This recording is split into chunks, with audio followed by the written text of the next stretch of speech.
This letter goes out to a cowboy and his faithful companion. Ken Rollins, my name is John Weaver. I'm from Rosemont, California. I do a YouTube channel regarding grieving and mourning, and I don't have any college degrees or professionals. I've gone too much of it throughout my lifetime. I do a channel called The Diary of a Griever named John Weaver.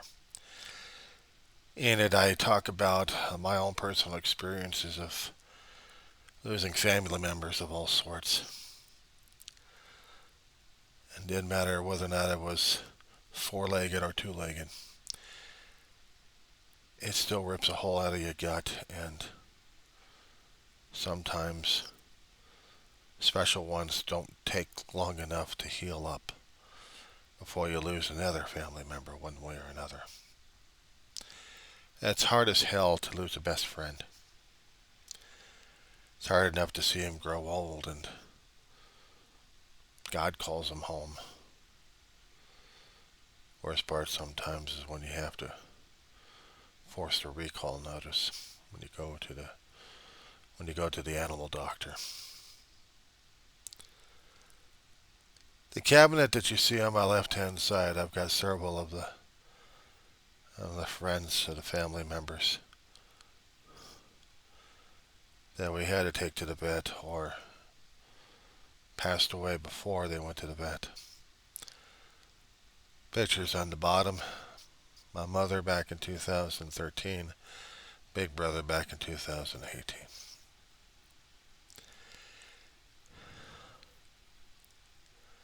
It never gets easier when it comes down for family members. It's not a lot easier when you're dealing with extended family or friends. Some people will probably rush out and say, it's okay, just get yourself another dog. They don't understand. Unless they've been a dog lover all their life, they don't know the connections.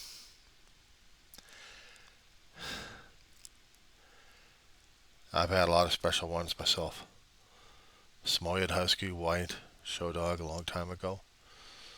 Died from brain tumor that she got after an accident. Car hit her. Didn't realize that she was having a tumor. We're starting to see it metastasize as her behavior got worse and worse over the years. And she had to be,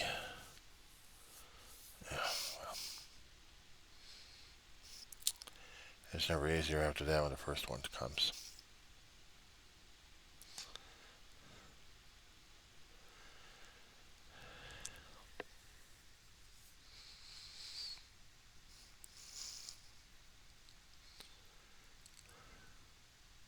It's never got any easier for me after that.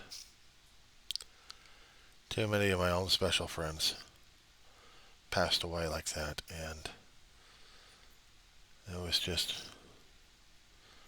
hard to imagine, hard to deal with, and speaking of which, hey, just going for water. I've got a Chewiener, 20-year-old, partially blind, barely sees, can't hear anything. And the only way she can keep track of me is my scent, or come here, hon. Come here. Last of the family members I actually care about is right here.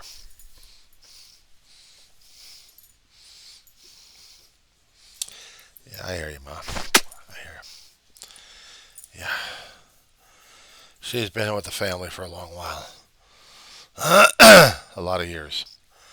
And she herself had been a mama. The first night my brother and I got her from mama, our own mother. We didn't know And the owners didn't know when they gave her to us that she must have been about 2 or 3 years old, that she was pregnant. She was pregnant. We couldn't keep the dog. Actually, we couldn't keep the puppy. I mean, after we got it weaned, we had to give her away. She was named Christmas. This is Mama's.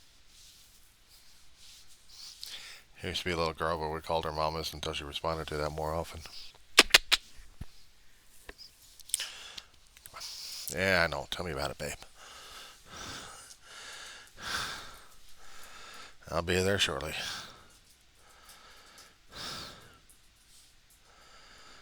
She started getting dementia about 4, maybe 5 months ago. Her eyesight started to deteriorate, and so did the hearing.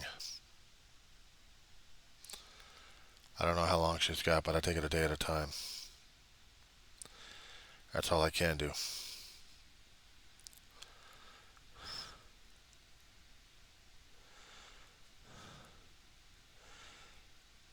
Every time when we lost one, it took Ma a couple of weeks before she started climbing up the walls and insisted David and I and her go over to local animal shelter to rescue one. Didn't matter who, didn't matter what, we'd rescue one. Actually, we'd rescue 3.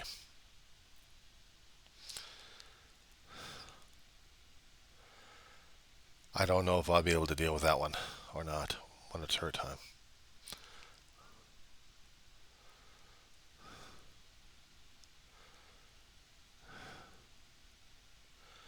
Mr. Rollins.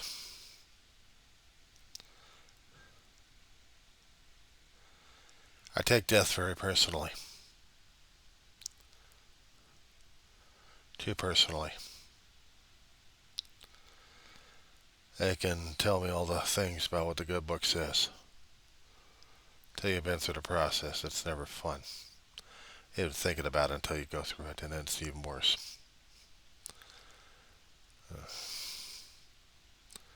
Kid growing up, I had close calls with it. But starts off 4 years old, open heart surgery. 3 times up, 3 times back. So yeah, I've got a real thing against death. Hurts like hell, but I'll tell you one thing, I had to hold in all the pain, all the agony, all the tears, as much as I could, because I had to be the good boy, be the big boy, be the baby brother to my bigger brother.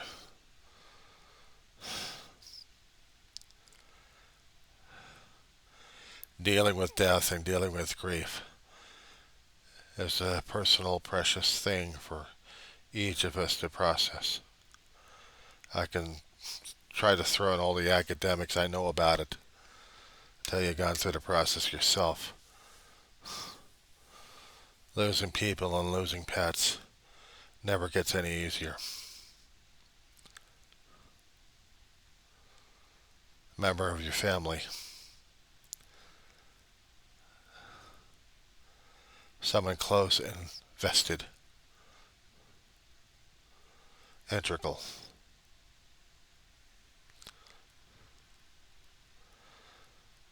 I never discovered that it got easier. It took me too long each time to adapt, but I had to keep struggling forward,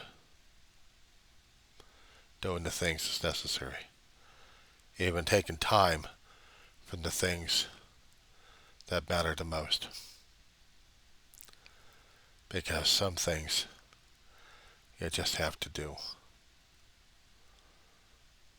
Sometimes it takes a day at a time, other times it's a minute at a time.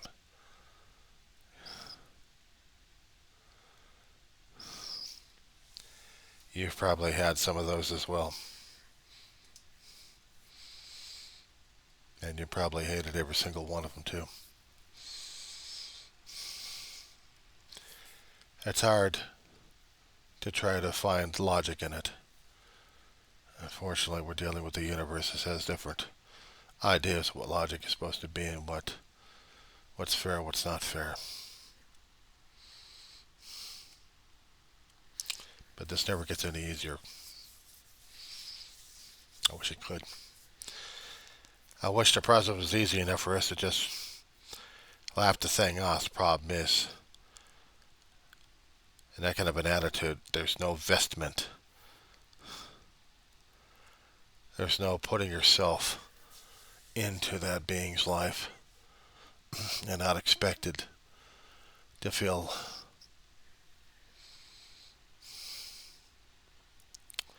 something far worse than what other people can deal with. But we still have to cope, we still have to move on, we still have to do this because sometimes we don't have a choice.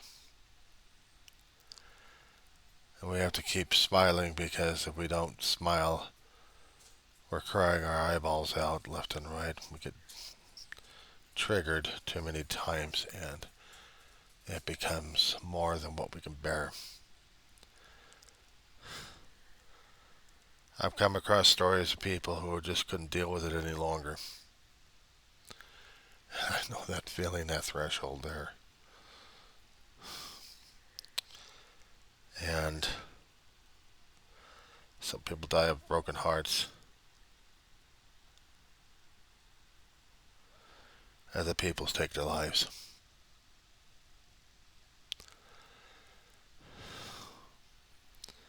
Others become so mean that they start hating everything, including God.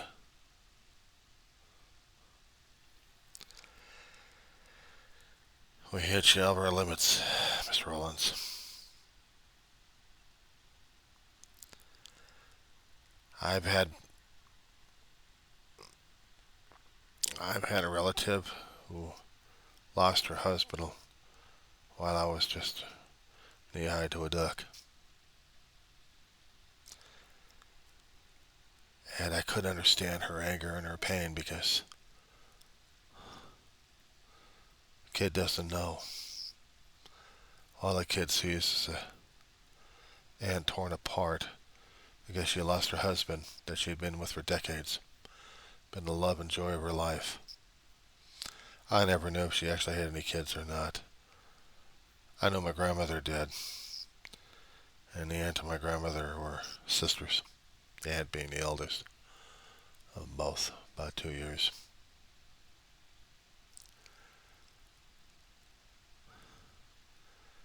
It never occurred to me that when she lost hers, lost the love of her life, his name was Uncle Hal.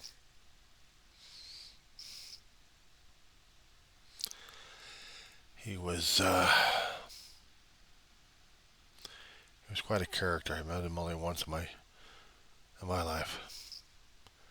I cried a little bit because I got to know the guy a little bit, so he made an impression on me. But I'd never seen anybody else had gotten so deep in depression and grief till I saw my aunt broken.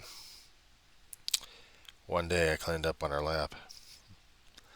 I grabbed her by the face with 2 tiny hands and told her, "I don't care how mean you are, I still always love you." According to my brother and my mother, I changed her instantly because of that. But I think it took her a while to understand that. If I looked at it from my own adult perspective, maybe Uncle Al was trying to tell her something. That she's going to be okay for a time. 3 years later, kid's supposed to go to a viewing up in Lafayette, California. And I'm supposed to be tough and brave for them all. Hardest damn thing to see and go through. Viewing of an aunt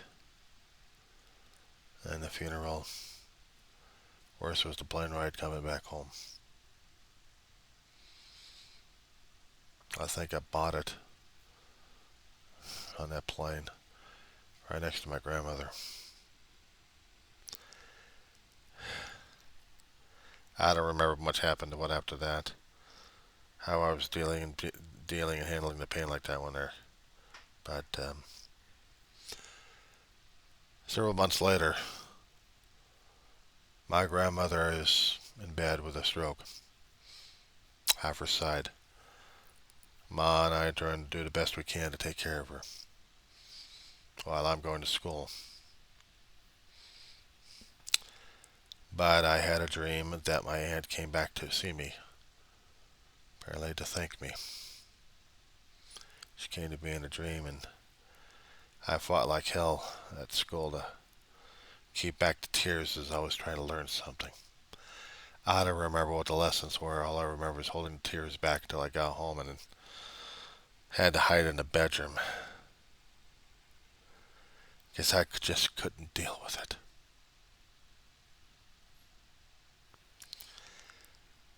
Like I was losing my grandmother and lost my aunt, so yeah, I'm becoming more and more acquainted with death one way or another.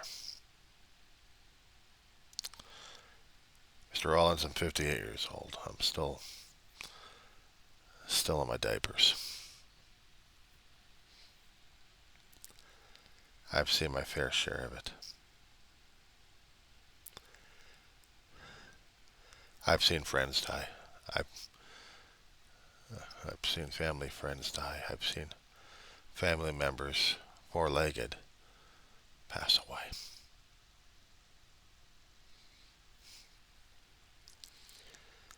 Some days it gets easier, and other days it's survival mode. I'm hoping and praying that in your dreams, and don't take it as an insult, Mr. Rollins, that he comes into your dreams just to lay by at your side. He'll let you know he's there. He ain't leaving just yet until he knows you're alright. It's hard enough to feel those kind of cold images or those cold feelings sometimes. It's hard enough when I keep doing these videos talking about this thing all the time happening to me. Because it always opens up a can of worms.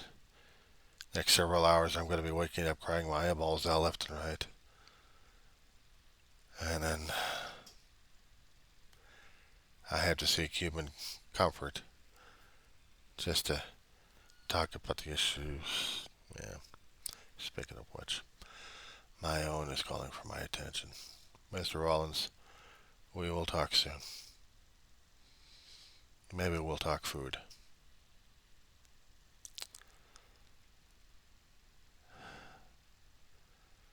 I would want to say that y'all have a good day. I'll just have to say, you have a somber day, Mr. Rollins. And my prayers and thoughts and tears and hugs to you and your family and to everybody else.